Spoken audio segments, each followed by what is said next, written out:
नमस्कार, आईडीटीवी पॉलिटिक्स में आपका स्वागत है। आज हम लेकर आए हैं कार्यक्रम मंत्री जी का हिसाब किताब की दूसरी कड़ी।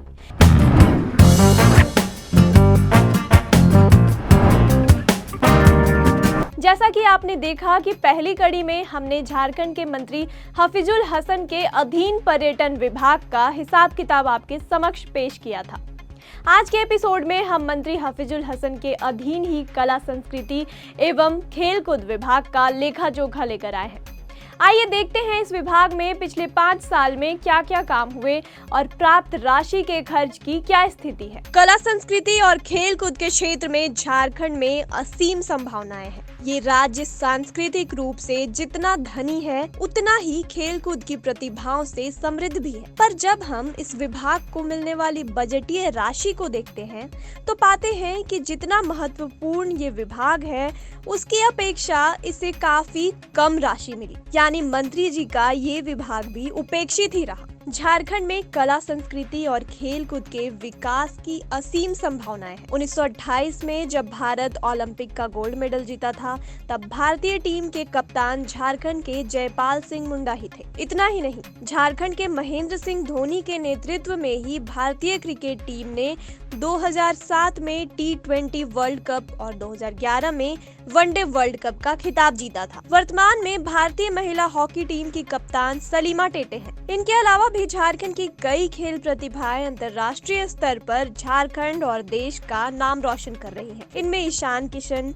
दीपिका कुमारी, दिवाकर प्रसाद, सावित्री पूती जैसे नाम शामिल हैं। यदि हम कला और संस्कृति की बात करें तो हमारा राज्य कला और सांस्कृतिक धरोहरों से भरा पड़ा है। छऊ नृत्य कला झारखंड की प्राचीन नृत्य कला है जिसे पूरी दुनिया में सराहा जाता है। छऊ नृत्य को यूनेस्को की मानवता की अमूर्त सांस्कृतिक विरासत की सूची में शामिल किया गया है। इसके प्रमुख कलाकार सुधेंद्र नारायण सिंह देव, केदारनाथ साहू, मकरध्वज दरोगा, गंभीर सिंह मुंडा, शशधर आचार्य, श्याम चरण पति, गोपाल प्रसाद दुबे हैं और इन सभी को पद्मश्री से सम्मानित किया जा चुका है। इसके अलावा झारखंड की सोहराय पेंटिंग की खास पहचान है। आइए अब देखते हैं कि कला संस्कृति और खेलकूद की असीम संभावनाएं जिस राज्य में है वहां इनके विकास के लिए क्या किए गए हैं। झारखंड के कला संस्कृति और खेलकूद विभाग के बजटीय आवंटन की ओर गौर करते हैं तो पाते हैं कि इसके लिए काफी कम राशि दी गई है। इतना ही नहीं, जो राशि मिल भी रही है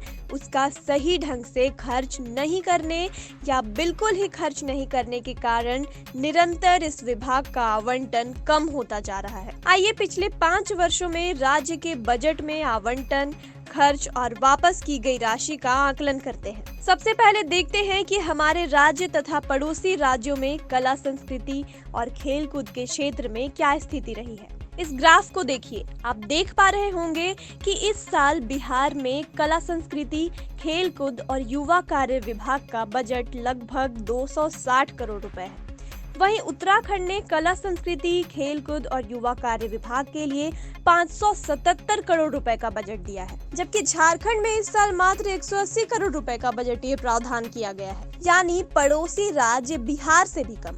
जबकि झारखंड के साथ ही बना उत्तराखंड इस क्षेत्र में झारखंड से कई गुना ज्यादा खर्च कर रहा है। अब देखते हैं कि झारखंड में पिछले 5 साल में क्या स्थिति रही है, कब कितने पैसे मिले और कितने खर्च किए गए। ये आंकड़े बताते हैं कि साल 2022 से 2023 में झारखंड को सबसे ज्यादा करीब 196 करोड़, फिर अगले साल भी 195 करोड़ मिले, पर इस साल इसमें करीब 15 करोड़ की कमी कर दी गई है। आइए अब इस ग्राफ के जरिए समझने की कोशिश करते हैं कि कुल बजट का कितना हिस्सा कला संस्कृति और खेलकूद विभाग को मिला। ये अत्यंत ही चौंकाने वाला आंकड़ा है। साफ दिख रहा है कि 5 साल पहले यानी 2020 से 2021 में इस विभाग को कुल बजट का 0.22% हिस्सा मिला, जो निरंतर घटते घटते 0.14% तक पहुंच गया। इससे ये समझ में आ जाता है कि नीति निर्धारकों के लिए इस विभाग की अहमियत क्या है। कला संस्कृति और खेलकूद विभाग के प्रति उनकी उदासीनता साफ दिखती है। अब सबसे महत्वपूर्ण बात, जो पैसे विभाग को मिल रहे हैं उनका क्या हो रहा है, पैसे खर्च भी हो रहे हैं या नहीं,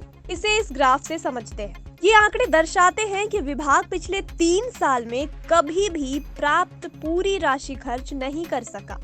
आइए इस आंकड़े को प्रतिशत में समझते हैं। इससे साफ पता चलता है कि 2022 से 2023 में विभाग ने 65% और 2021 से 2022 में करीब 58% ही खर्च किया, जबकि इससे पहले 2020 से 2021 में तो 50% भी खर्च नहीं कर सका और करीब 52% राशि सरेंडर हो गई, जो काफी चिंताजनक है। इससे भी बुरा हाल तो ये है कि विभाग की कई योजनाओं में बजट और आवंटन के विरुद्ध कोई राशि खर्च ही नहीं की गई। कुछ में तो नाम मात्र पैसे खर्च किए गए और शेष राशि वित्तीय वर्ष की समाप्ति पर सरेंडर कर दी गई। आइए इन योजनाओं का हाल जानते हैं। पहले विभाग की उन योजनाओं के बारे में जाने जिनमें खर्च नहीं के बराबर किया गया। पहला, खेलो इंडिया और प्रतिभा खोज योजना। दूसरा, प्रखंड और पंचायत स्तर पर खेल के मैदान का निर्माण एवं उन्नत करना। तीसरा, सिद्धो कानू युवा क्लब योजना। चौथा, फिट इंडिया योजना। पांचवा, संस्कृति कल्याण योजनाएं एवं सांस्कृतिक प्रकाशन। छठा, म्यूजियम गतिविधि का विकास योजना। अब जानिए इन योजनाओं पर किए गए खर्च का हाल काफी चौंकाने वाला है। खेलो इंडिया और प्रतिभा खोज के लिए अनुदान के विरुद्ध खर्च। साल 2020 से 2021 में इस योजना के लिए 200 लाख रुपए का बजट आवंटित किया गया था, जिसमें से 1 रुपए भी खर्च नहीं किए गए। इसके बाद फिर 2021 से 2022 में 200 लाख रुपए का बजट आवंटित किया गया, जिसमें से मात्र 37 लाख रुपए ही खर्च किए गए। इसके बाद 2022 से 2023 में इस योजना के लिए बजट को कम करके सीधा 100 लाख रुपए कर दिया गया, जिसमें से लगभग 37 लाख रुपए ही खर्च किए गए। प्रखंड और पंचायत स्तर पर खेल के मैदान का निर्माण एवं उन्नत करने के लिए अनुदान के विरुद्ध खर्च। इस आंकड़े को देखिए, ये आंकड़े तो और भी अधिक चौंकाने वाले हैं। साल 2020 से 2021 में इस योजना के लिए 800 लाख रुपए का बजट आवंटित किया गया था, जिसमें से 1 रुपया भी खर्च नहीं किया गया, जिसका परिणाम ये रहा कि 2021 से 2022 में इसके बजट में से पूरे 700 लाख रुपए कम कर दिए गए और सिर्फ 100 लाख रुपए का बजट आवंटित किया गया, जिसमें से 1 रुपए भी खर्च नहीं किए गए। इसके बाद 2022 से 2023 में इस योजना के लिए कोई बजट आवंटित किया ही नहीं गया। अब बात करते हैं सिद्धो कानू युवा क्लब के लिए अनुदान के विरुद्ध खर्च की। साल 2020 से 2021 में इस योजना के लिए 1 रुपए का भी बजट आवंटित नहीं किया गया था। उसके बाद साल 2021 से 2022 में 1500 लाख रुपए का बजट आवंटित किया गया, जिसमें से 1 भी रुपए खर्च नहीं किए गए। इसके बाद 2022 से 2023 में 1000 लाख रुपए का बजट आवंटित किया गया और इस बार भी 1 रुपए भी खर्च नहीं किए गए। फिट इंडिया करने के लिए अनुदान के विरुद्ध खर्च। इस ग्राफ में हम देख पा रहे हैं कि इस योजना के लिए साल 2020 से 2021 में 175 लाख रुपए का बजट आवंटित किया गया था, जिसमें से मात्र 60 लाख रुपए ही खर्च किए गए। इसके बाद साल 2021 से 2022 में इस योजना के लिए बजट को बढ़ाकर सीधा 400 लाख रुपए कर दिया गया, जिसमें से लगभग 49 लाख रुपए ही खर्च किए गए। इसके बाद साल 2022 से 2023 में बजट को कम करके सीधा 100 लाख रुपए कर दिया गया, जिसमें से करीब 43 लाख रुपए ही खर्च किए गए। अब बात करते हैं संस्कृति कल्याण योजनाएं एवं सांस्कृतिक प्रकाशन के लिए अनुदान के विरुद्ध खर्च की।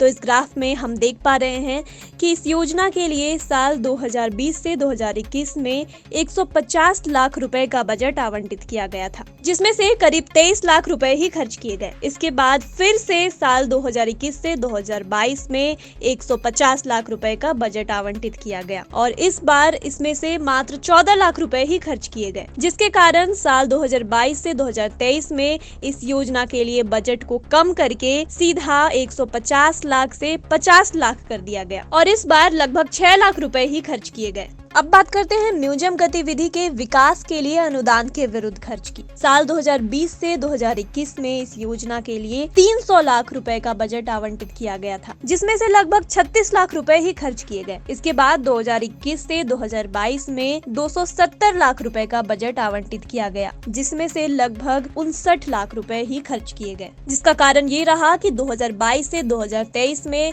इस योजना के लिए बजट को कम करके 270 लाख से सीधा 70 लाख कर दिया गया और इसमें से मात्र 49 लाख रुपए ही खर्च किए गए। ये आंकड़े साफ बता रहे हैं कि विभाग की योजनाओं को लेकर किस कदर उदासीनता बरती जा रही है। सिद्धो कानू युवा क्लब के लिए लगातार 2 साल तक राशि मिली, लेकिन 1 रुपया खर्च नहीं हुआ। नतीजा ये हुआ कि तीसरे साल इस योजना मद में 1 रुपए नहीं मिले। कुछ यही हाल म्यूजियम गतिविधि विकास, फिट इंडिया और संस्कृति कल्याण योजना का भी दिख रहा है। इन योजनाओं के लिए लगातार 2 साल तक पैसे मिले, पर अपेक्षा के अनुसार खर्च नहीं किए जाने के कारण तीसरे साल इन सभी योजनाओं के लिए पहले की अपेक्षा आधे से भी कम राशि का आवंटन मिला। मतलब साफ है कि कामकाज नहीं होने के कारण राशि आवंटन काफी कम कर दिया गया। अब यहाँ फिर वही बात आती है जो हम पहली कड़ी में भी कह चुके हैं कि कामकाज नहीं होगा तो पैसे भी नहीं मिलेंगे। ऐसे में राज्य में यदि सही तरीके से खेलकूद और कला संस्कृति का विकास करना है